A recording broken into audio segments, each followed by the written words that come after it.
Sud Radio, le Grand Matin Week-end, Osez investir le club, 9h30, 10h, Thomas Binet.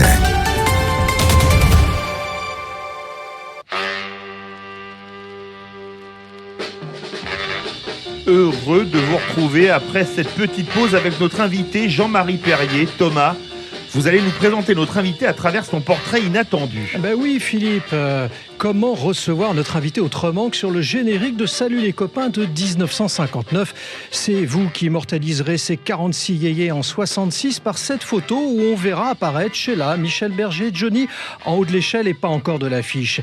Et elle fera bien évidemment le tour de toutes les chambres d'adolescentes. Quel plaisir de vous recevoir Jean-Marie Perrier, vous qui êtes né un 1er février, le même jour que Claude François ou Mike Brandt et même Stéphanie de Monaco, mais ça c'est une autre histoire. Vous qui avez cadré votre carrière dès 56 en prenant la route comme assistant du photographe Daniel Philippaki pour Marie-Claire et commencé à régler votre obturateur pour Jazz Magazine, Télé 7 jours et Paris Match. Paris Match pour lequel on dira à votre père François Perrier qui se demandait ce qu'il allait faire de ce grand con, pardon, mais je le cite, que quand on ne sait pas quoi en faire, on le met à Paris Match. Vous contre-plongez dans le cinéma en 1971 avec votre premier film Tumuc Umac, avec donc votre père, l'immense acteur François Perrier et votre frère Marc Porel.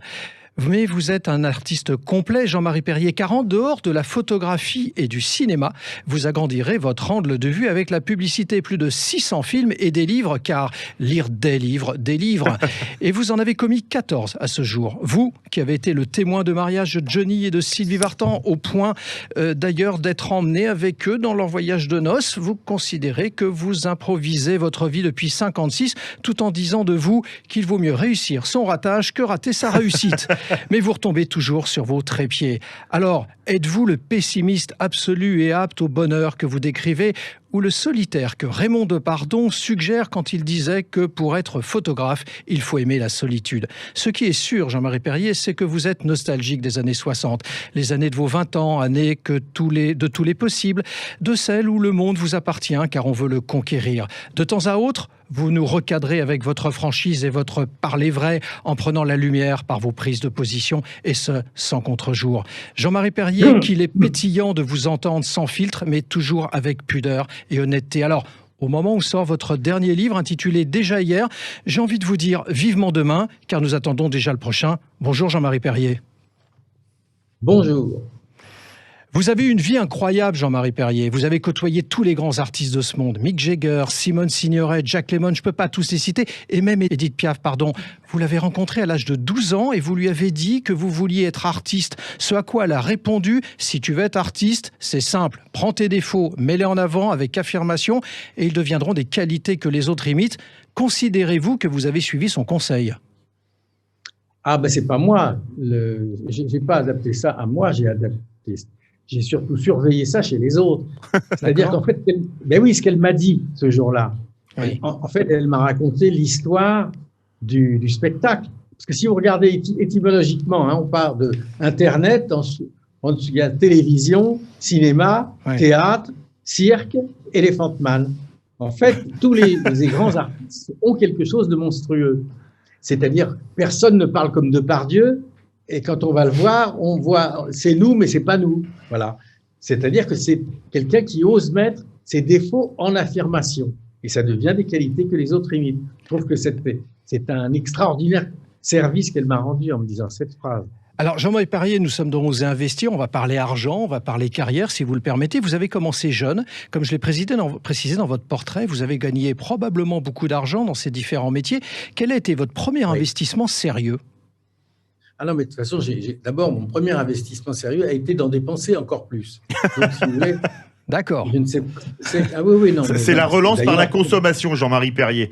Oui, non, mais bon, disons qu'aujourd'hui, je suis plus calme depuis 20 ans, mais j'ai rien gardé de ce que j'avais gagné, parce qu'à l'époque, pendant au moins 60 ans de ma vie, j'ai toujours dépensé plus que ce que je gagnais. Donc, oui, parce que vous vous qualifiez comme dépensier, hein ? On est bien d'accord. Oui, non, mais enfin, j'ai fait vivre beaucoup de monde aussi. Et puis, il me semblait de toute façon que, n'oubliez pas que déjà dans les années 60, on pensait tous qu'on serait mort à 30 ans. Bon, donc déjà, quand vous avez ça dans la tête, vous lâchez les bifetons. Hein. C'est clair.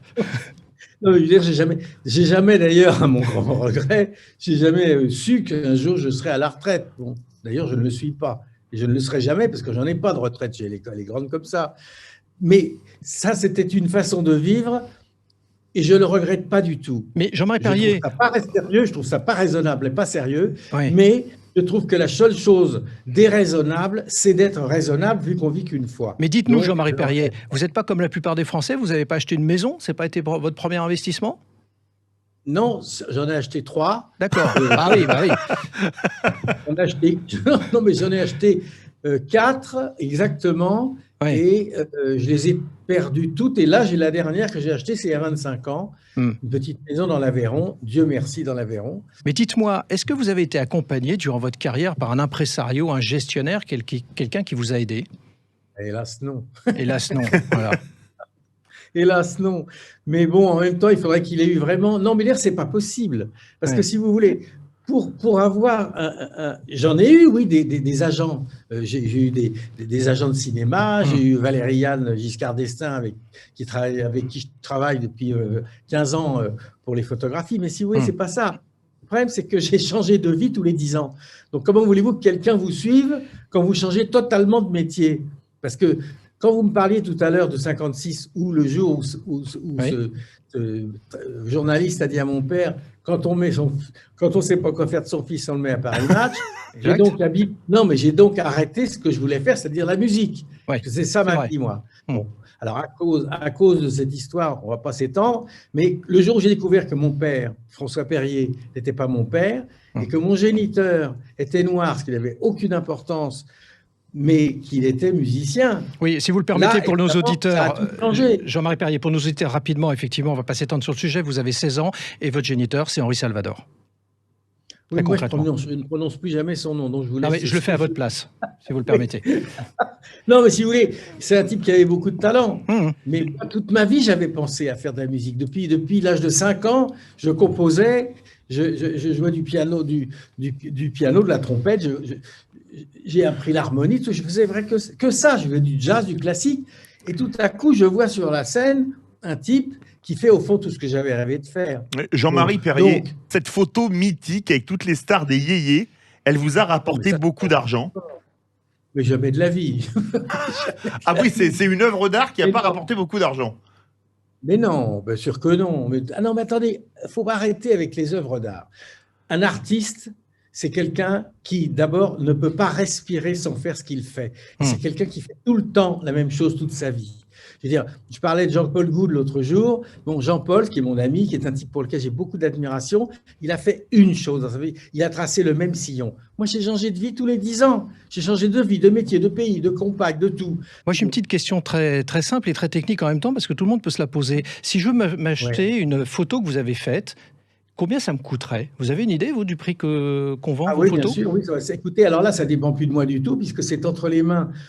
Il y a eu des ventes aux enchères qui vous permettent de rentrer dans ce qu'on appelle le marché de l'art. Bon, d'accord. Ça, c'est très vague. Mais ce qui n'est pas vague, c'est que vos photos, elles sont achetées à un certain prix, elles sont tirées à 30 exemplaires, et plus elles approchent de la fin, plus ça monte. D'accord. Donc, si vous voulez, il y a des photos qui valent 3 000 et d'autres qui valent 25 000. Jean-Marie Perrier, en général, on demande à un footballeur quel est son footballeur favori. Est-ce que vous avez un photographe qui est votre idole? Mais non, parce que là, vous me parlez en tant que photographe, mais je m'en fous de la photo. Non, mais c'est vrai. Parce qu'attendez, j'ai fait ça 2 fois 10 ans dans ma vie. J'ai fait du cinéma pendant 10 ans, de la publicité. Oui, absolument. Oui. Donc tout ça, j'ai fait de la mode avec ma sœur Anne-Marie au journal Elle. Donc si vous voulez, tout ça, photographe, c'est bon, c'est une des choses que j'ai fait. On me connaît pour ça. Tant mieux, tant pis. Je dis tant mieux parce que bon, ça m'a ouvert beaucoup de portes. Tant pis parce qu'en fait, ça fait quand même 20 ans que j'écris, mais qu'on me parle toujours des photos des années 60. Non, je vous rassure, on lit vos livres aussi.